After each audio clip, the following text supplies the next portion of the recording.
Thanks for tuning in to the Generals Redoubt's new podcast series, General Lee Speaking, an alumni history of Washington and Lee University.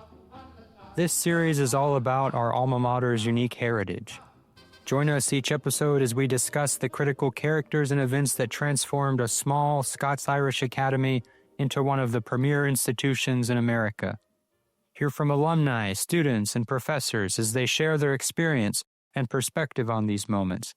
And most importantly, understand why we must instill current and future generations of generals with a passion for Washington and Lee's past. I'm your host, Cameron Spivey, recording from Fancy Hill's new podcasting studio. Hope you can visit us sometime soon.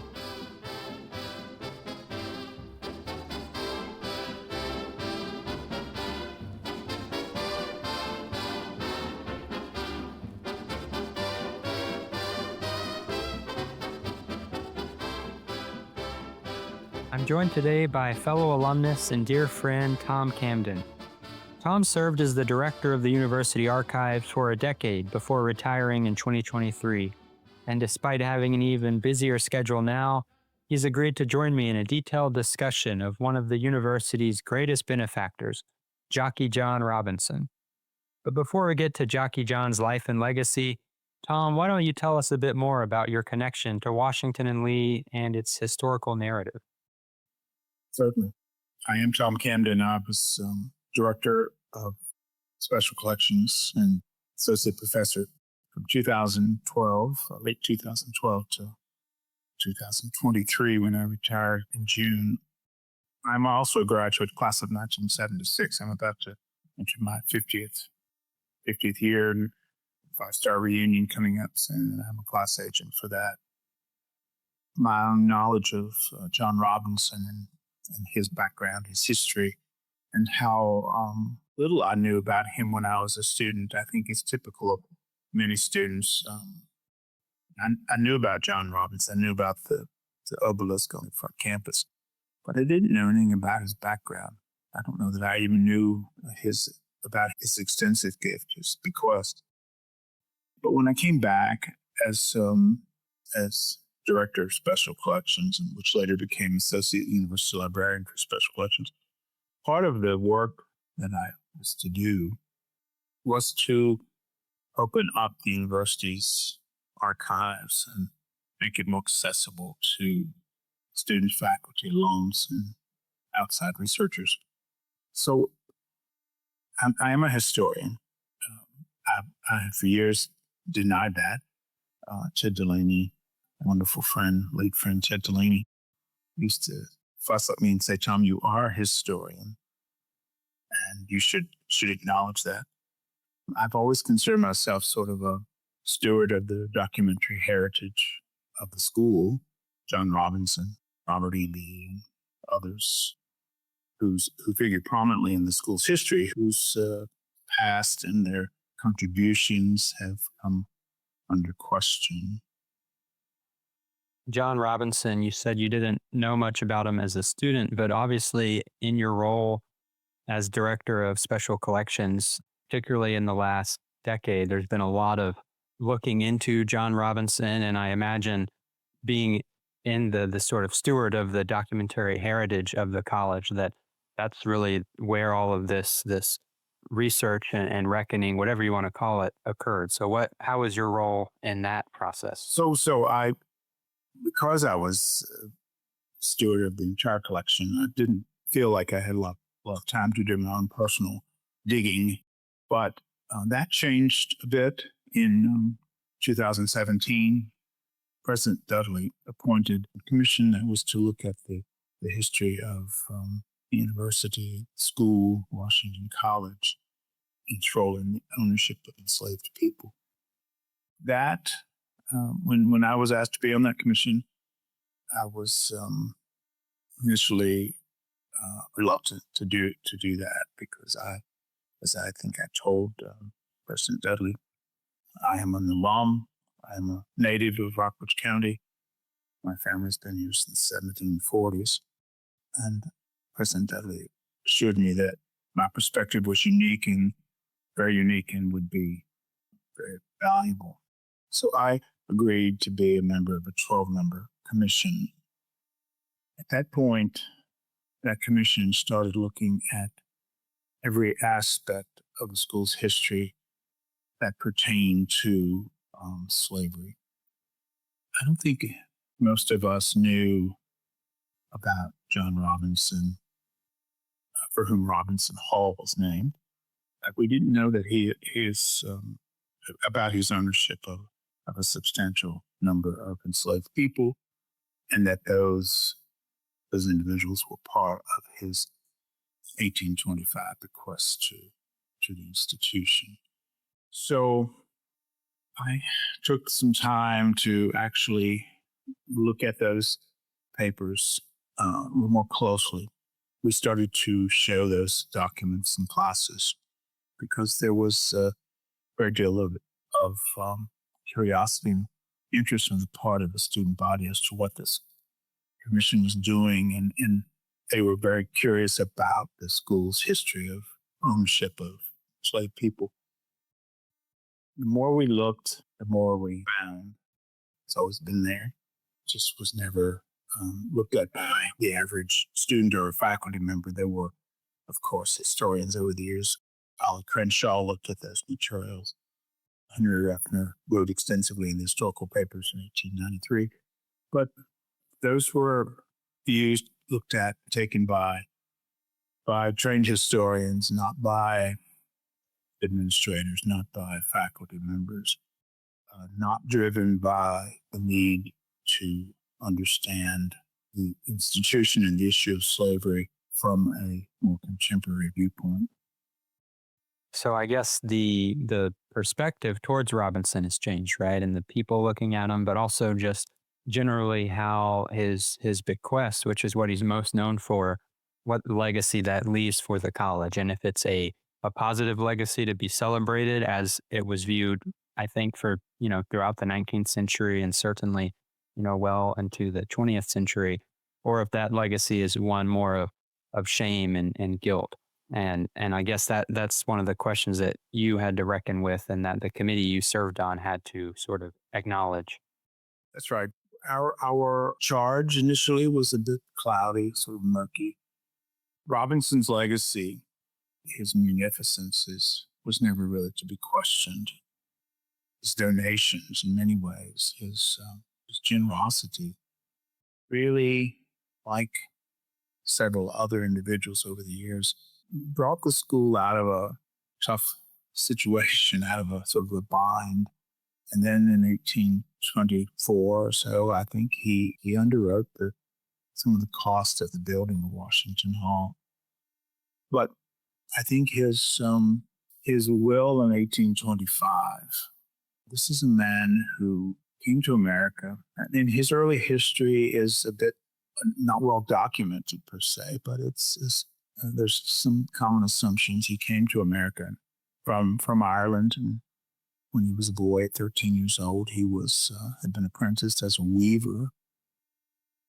And did he have family connections? I mean, what brought him from Ireland? And this is an actual Irish person, not a Scots-Irish settler that is so common in this area, but an actual Irishman. I don't think I'm not sure there's any information really about what brought him here. He came to Lexington. He took residence with John Bowyer, who owned Thornhill. This is the time when there were large land grants. The Borden grant was very important to Bowyer. But Bowyer, he was with Bowyer for a while, and he was apparently quite astute from an early age at making money. He thought that he was literate when he first came. Like he was able to learn to write some, but apparently he was able to rehabilitate horses to the point where he started to buy and trade and became fairly lucrative for him. That's how he got the nickname Jockey, right? Mm-hmm. He served in the Revolutionary War. The soldiers hadn't been paid. They'd been given these sort of promissory notes. And IOUs from the federal government. And Robinson saw that many of them had, I think, assumed that they would never see any money. And so Robinson approached them, many of them, and said, I will give you a fair price on these fares. That's the questionable term there, but so he bought those. And when the federal government was established, he in very blunt ways, he cashed in and became fairly well off at that point. Yeah, one of the wealthiest men in Rockbridge County, right? He went from a horse trader to a massive landowner. And what's interesting to me about the gamble that he took, essentially, in buying these veterans notes, is that it was a really narrow vote, even in Congress. And it was one of the first issues that the first Congress took up. It was Alexander Hamilton, who, of course, has very strong feelings on monetary responsibility. And he was really the one who spearheaded that effort to say, we'll honor these veterans notes regardless of who has them. That was the key, because Robinson owned a bunch of them, but they weren't in his name. And he parlayed that wealth into, as you said, land ownership, and he bought slaves. And the most notable piece of property was his famous Hart's Bottom.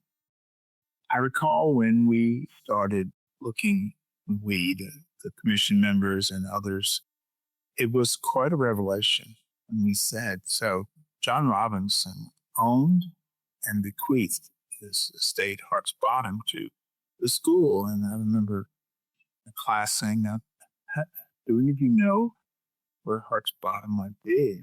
And I would say Hart's Bottom is now E Vista.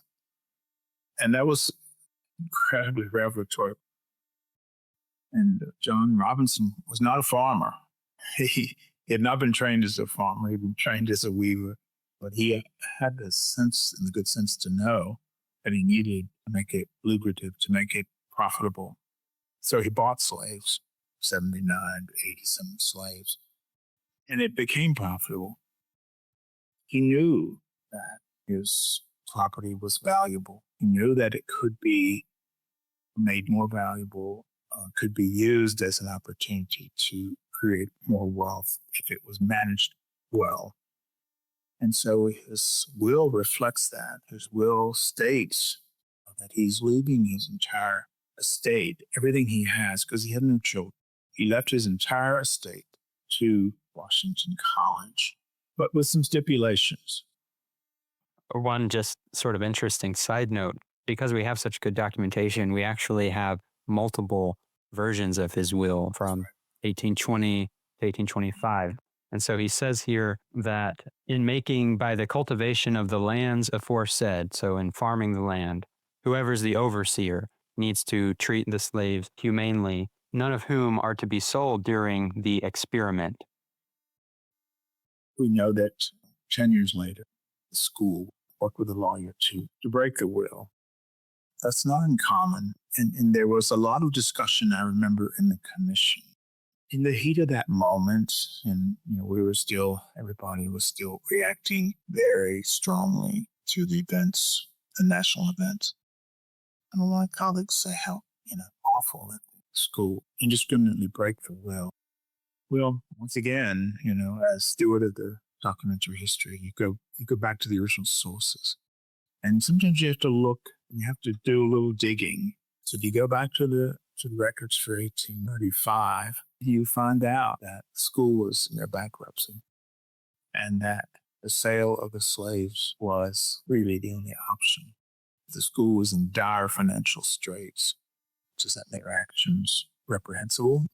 There's some who would say yes. I think it's a matter of business, fiscal business, and the school had to do what they had to do. He specified in his final will that the slaves were not to be sold, that they should be taken care of, particularly those who were older and infirm. He phrases it that often those that are old and helpless persons, unfit for labor and otherwise unprofitable, if at the period aforesaid, this 50-year period, if any of these slaves be in that condition, I direct and will that they be maintained on the lands aforesaid comfortably during their lives. There's some who would say, well, how very benevolent of him in a sarcastic way. But I think if you look at the history, it says volumes about the character of this man. I think the trustees in his eulogy make a point that, he was an honorable person, that he made his money honestly, he was just charismatic and that people trusted him. And I think we all know somebody like that who just is good at making connections and takes risks that work out well. He was considered such an honorable man, or such an honest, good businessman, that he was made an honorary trustee of a school that he had no association with at all. His bequest of slaves has overshadowed his other gifts to the school. He established a professorship. He set aside, specified certain amount of money to be set aside for a Robinson Medal that's to be given each year at graduation. Special Collections has at least one, maybe two of those gorgeous solid gold medals. He was clearly and very interested in educational advancement. Why? Because he himself had no opportunities. He never had the opportunity for that. He saw the importance of it. That's something that Washington still, that's one of the main thrusts of its mission. I think that's been overshadowed by the gift of enslaved people. That's sort of another one of the black marks on the school's history. It seems to be hard for some individuals to comprehend. I want to hear more about how you think we should balance the positive and negative legacies of John Robinson. But before we do, let's take a quick break to hear from our first sponsor. Hello, Alex Kagan here, editor of the Washington Lee Spectator student newspaper.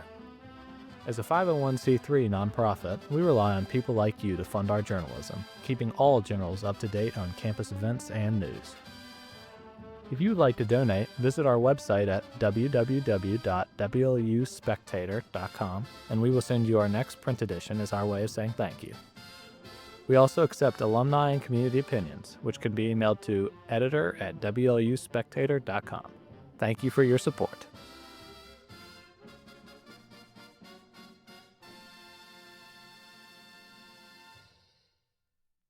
And we're back.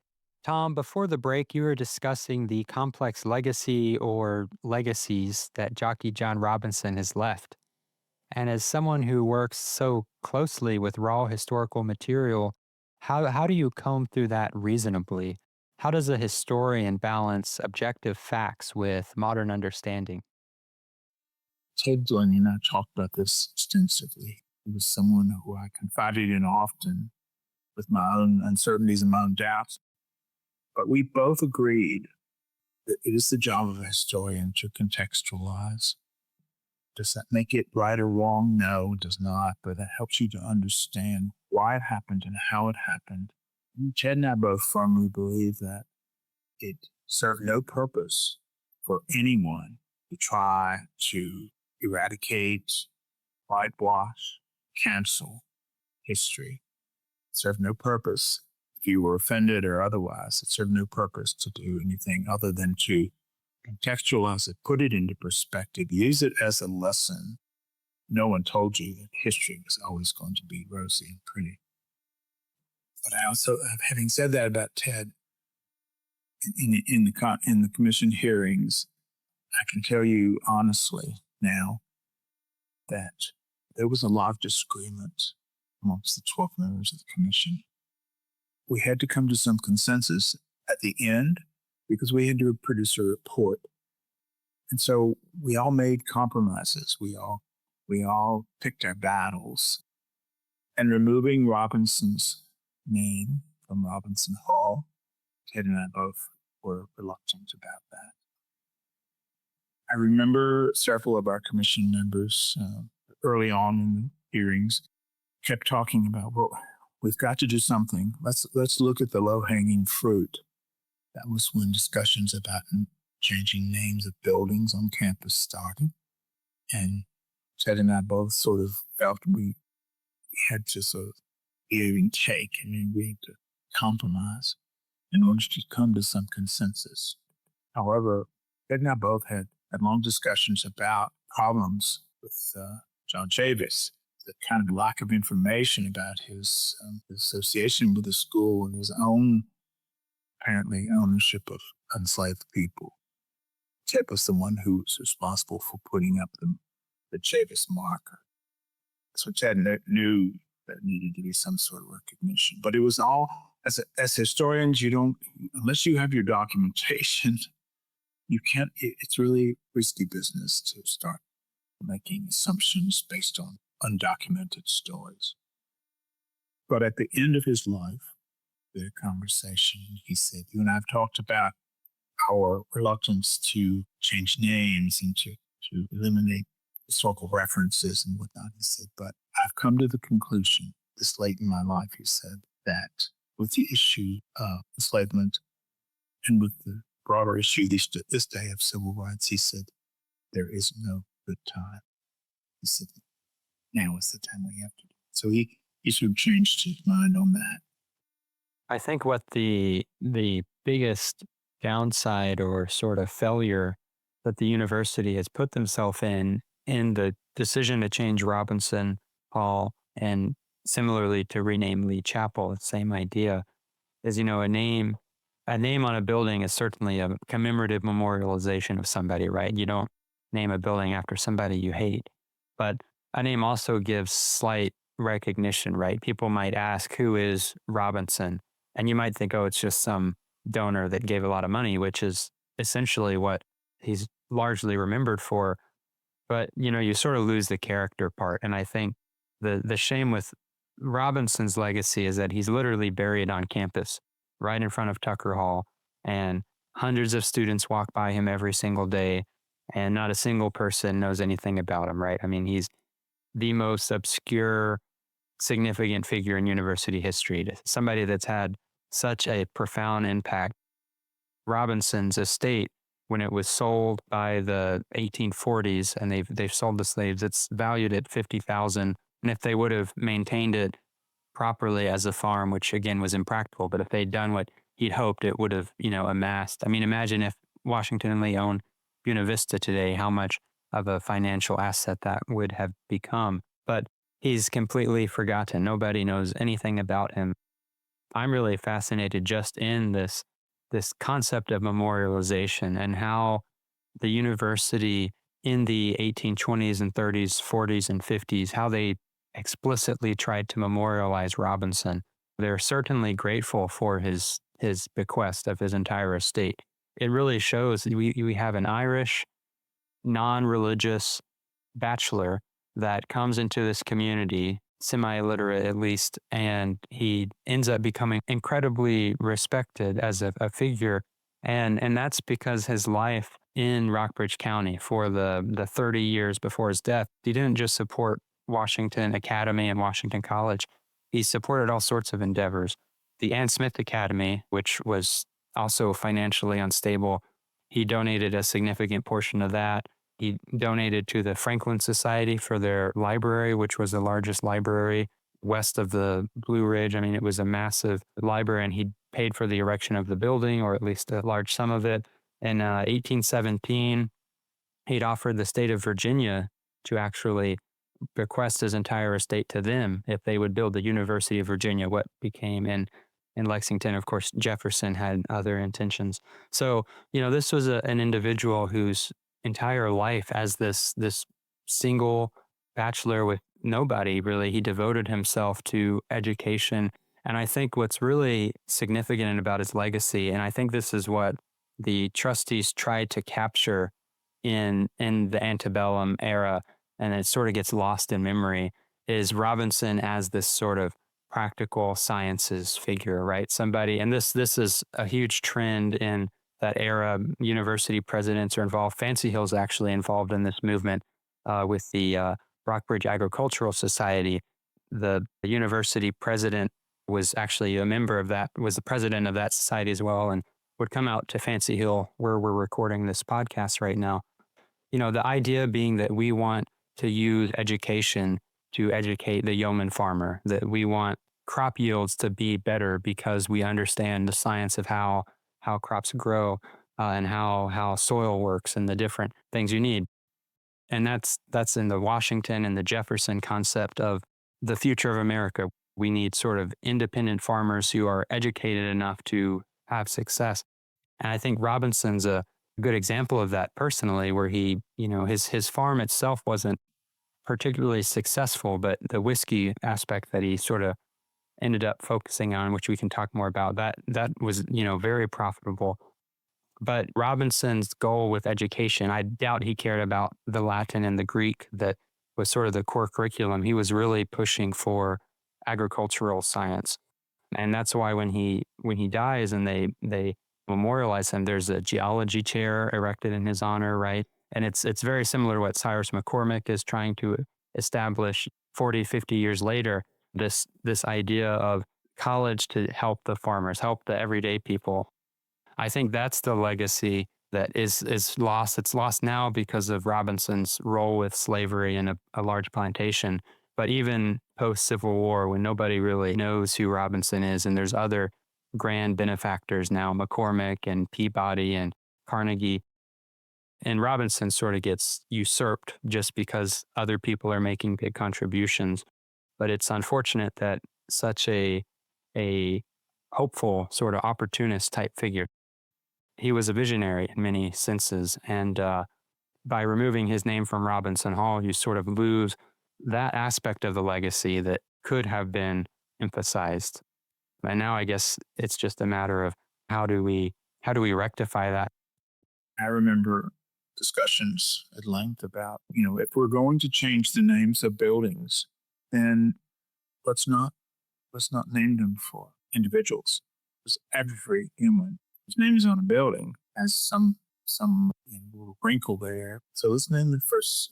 Let's not name it after an individual. I think I recall the discussions about Robinson Hall. If we're going to change that, then let's call it something else. Let's call it reconciliation. Let's call it something that is not named for another individual. There was an effort to make a statement there in support of underrepresented individuals on campus. That was noble, I think. There was no argument from me on that in that regard. It's just that by doing so, you open yourself up for more criticism, as has been done with Chavis. Jay and I both knew that there wasn't enough information to know. What are you doing? You're limiting someone who owns slaves and bequeathed them to the school, but you're replacing it with someone who also owns slaves. The devil is in the details there, and I think that was a knee-jerk reaction on the part of the trustees. That quick renaming business. When we started our commission hearings, the first meeting was almost exclusively about, okay, so we've been appointed, we don't have a clear mission here, a clear charge, but we're pretty sure that emphasis should be on renaming Lee Chapel, taking the name of Lee off the chapel.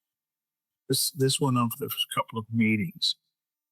As an alum, as a local man who's known Lee Chapel since birth, I listened to those first couple of meetings, and I remember saying, it may have been the first meeting, the second meeting, I remember saying, if it is the intent of this commission to recommend that we change the name of the school, take Lee's name off the school, then I will resign from the commission immediately, and I will go public. That was sort of a wake-up call to a number of my colleagues who were caught up in the moment, well-intentioned, but emotionally sort of inflamed. Then we started to seriously say and look at it and say, this is an issue that cannot be dealt with at this level. This is an issue that will require much more discussion at a much higher level than a commission. Therefore, this recommendation is off the table. It was, and we moved forward. Those calls to change the name of Washington and Lee University were what precipitated the founding of the Generals Redoubt. And I think it is fair to say that we were an instrumental voice in helping maintain that explicit connection to and pride for our namesakes. And on that note, I'd like to pause for a moment to inform our viewers that the Redoubt has launched a $75,000 match gift in honor of Jockey John Robinson. Now through June 2025, all donations to our 6th annual fund will be doubled. So if you're enjoying this podcast and you would like to see similar programming on historical topics, we'd really love for you to donate today. You can learn more by visiting our website at www.thegeneralsredoubt.us/support or by contacting us directly at info@thegeneralsredoubt.us. Thank you and go Generals! Now, back to our discussion. Tom, I want to talk briefly about the history of the Colonnade and John Robinson's connection to it. For the 1824 dedication of Washington Hall, or the laying of the Cornerstone, it's a bit unclear the extent to which the building was finished, but there was some celebration for what we call Washington Hall. At the time, it was just called the Center Building, and Robinson had been the primary benefactor for that. And so to celebrate, they had this party on the Colonnade. Robinson, of course, having his plantation, which was more known for its fruity and ropey whiskey. Very fine whiskey, according to reports. Yeah, according to even the trustees and the president, everybody in this 1824 occasion seemed to enjoy the celebration, and they had a big barrel of it out on the front lawn and broke it open, and it then, depending on the story, it was civilized at first and everybody's taking their fair share, but then some of the local rabble sort of hears about it and they come and crash the party and have this drunken debacle that really looks bad for an institution of higher learning. That's one telling of the story. The story that's written at the time is that it wasn't the local folks that came and crashed the party. It was the students and the professors and the trustees, that it was the university. It just goes to show how popular Robinson was, right? I mean, this was a celebratory event, and he was well regarded both for his financial support, but also his alcoholic contributions to the college. And that's an example of a wonderful story that over the years has, my mother would say, has taken legs and walked. Again, contextualization is important there, because if you know the history of agriculture, that period, you know that many farmers, one of their primary money-making operations was whiskey, because it was made from corn, and corn grew beautifully in Hart's Bottom, and it made very fine whiskey. Of course, you have to remember, too, this is an area of temperance, and were groups of people who just thought it was awful. I recall reading something of the 8 elders of New Providence Church, 7 of them made whiskey as part of their occupation. So those kinds of stories are legendary, and I think it's all quite fun. And I remember when Lewis Hall was dedicated and the party that happened. And as far as the other buildings are concerned, there was discussions in the commission about the names, Payne Hall and other names, and was there anything in the background of those individuals? And of course there was. The names of the dorms were all looked at. Once again, it's a problem with naming a building, a physical edifice, after an individual. If you start digging deep enough, you're going to find something that's going to be objectionable or something that's going to be offensive. And Washington Lee's buildings are all named after individuals who had, some questionable period in their life, maybe. So what are you going to do? You're going to change the names, and of course you do. It's not uncommon for institutions to change names based on a donor who is giving more money. And a classic example, the library started as a Carnegie Library and then became the McCormick Library because Cyrus Hall McCormick gave a huge amount of money. And it was Cyrus Hall McCormick Library when I was a student in the 70s. At some point, it got renamed to the Williams School, named for another major donor. And now it's called Huntley Hall. That's to be expected. And if you are honest with a donor, and donor relations are extremely important in any institution. And I think this is where some of the criticism has been leveled at Washington Lee for its abandonment of John Robinson and the John Robinson legacy. You're perfectly fine to keep using his bequest to fund your geology chair, but you don't want to talk about the individual. You don't even want to mention his name. He makes an easy scapegoat because, for one, he has this very explicit connection with slavery. So if we want to sort of cast down somebody for slavery, he's the one to take the fall. But I think another really critical point is that he has no descendants. He doesn't have people coming through town on a parade every January celebrating him like we do Robert E. Lee, right? The sort of the legacy for Robinson is so less controversial. There's less people defending it and standing up for him, and so he's easy to just knock down. And that's what happened. And I think if he had any children and they had children and there's ancestors today, there might have been some sort of commentary against that. But he's, like I said earlier, he's just sort of lost to the time. The Redoubt's doing what we can to sort of keep his story alive, and that's what this program here is to do. I guess the question is Robinson Hall and Lee Jackson House and Lee Chapel, those are our three that have been renamed recently. What building's next, right? I mean, is there going to be a time in a year or in 5 years or in 10 years where we start to, look at Payne Hall or Tucker Hall, both of which have connections to the Confederacy, and where does it stop? That's a very good question. I sense that things are calmed, that there are calmer waters. There's a much more of an effort to look at things, look at the history more objectively, not in an emotional crisis period, which is exactly what happened in 2017. I don't think President Dudley had any choice but to create that commission. There had to be some sort of response because of the Charlottesville incident. Calmer heads now can look at this thing a little more rationally, a little more objectively. And I think that's happening. I'm not entirely certain. I think it's happening. I think some of that impetus will have to come from trustees as well.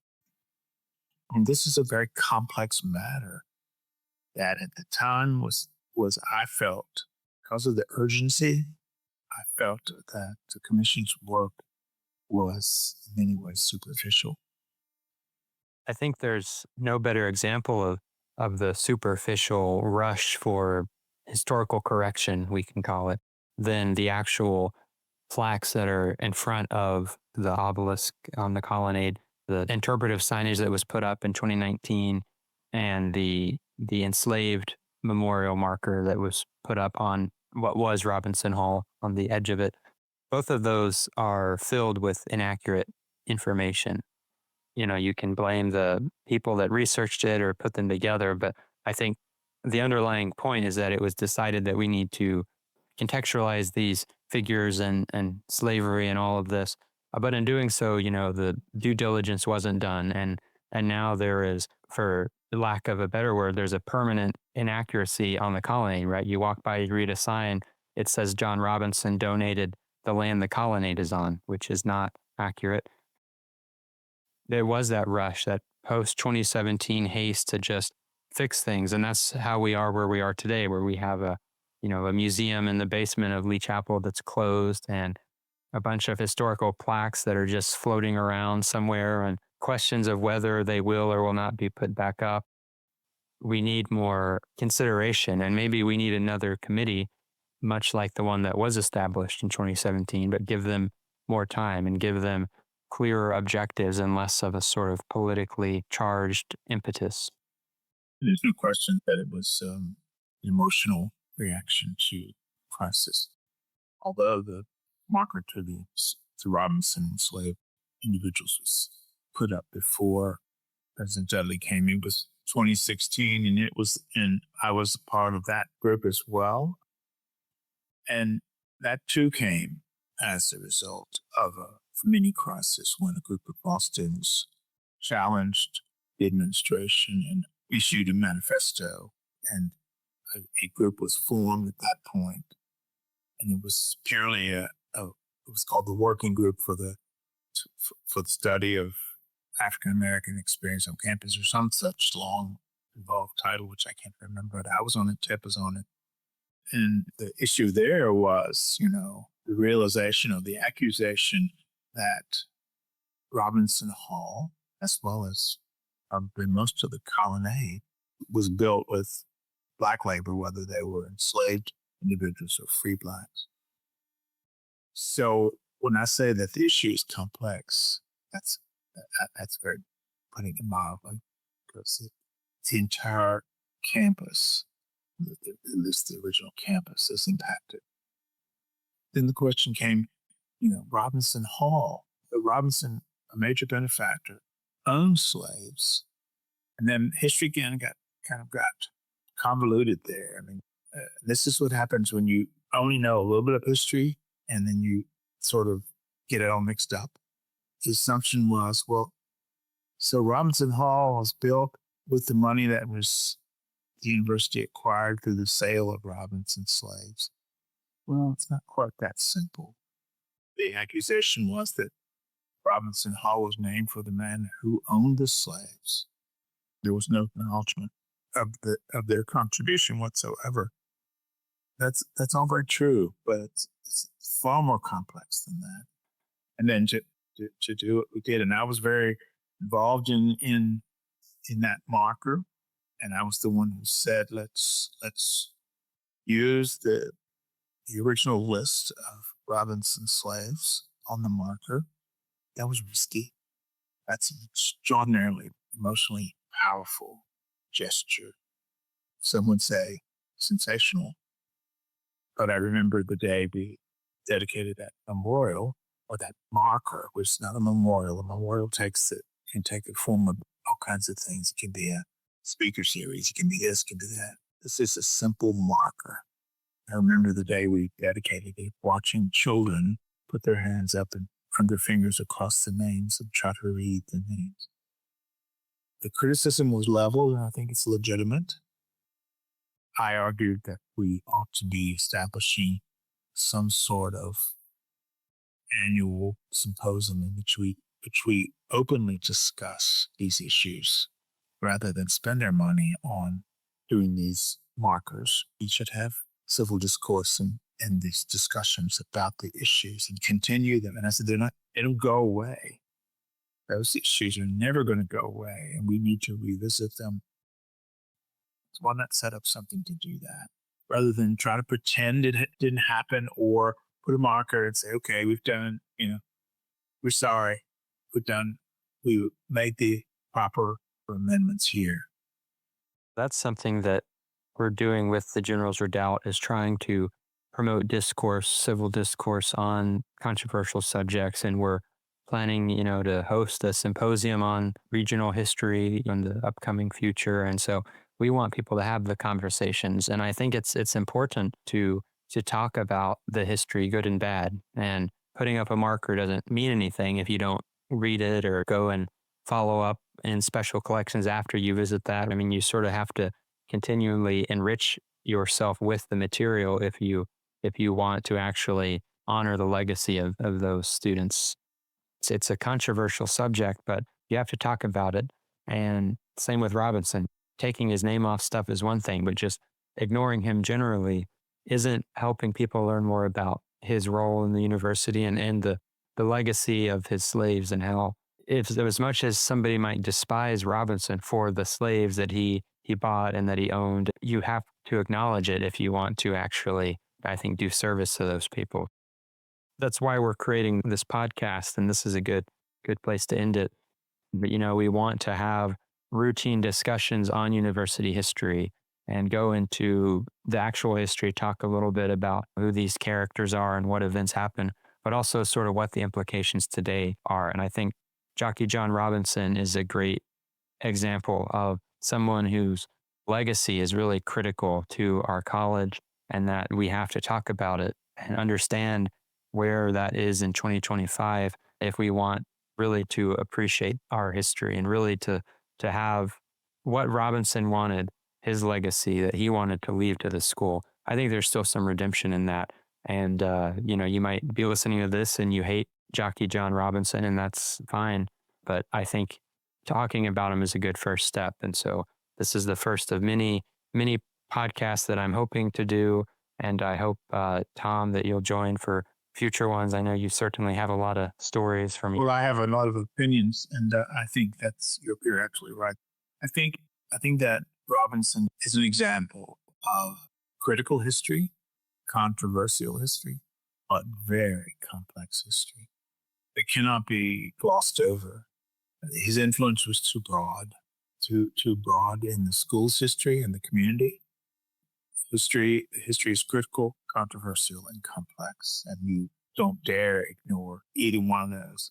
If you're offended by the controversy, then I don't know what to say to you except that history won't teach you anything. Thank you for tuning in to this first episode of Generally Speaking. And a special thanks to Tom Camden for sitting down today to share such an invaluable perspective on Jockey John and his historical legacy. Stay tuned for next month's episode, where a current student and I will discuss the honor system and how generations of university presidents have inspired it. I'm your host, Cameron Spivey, looking forward to generally speaking with you soon.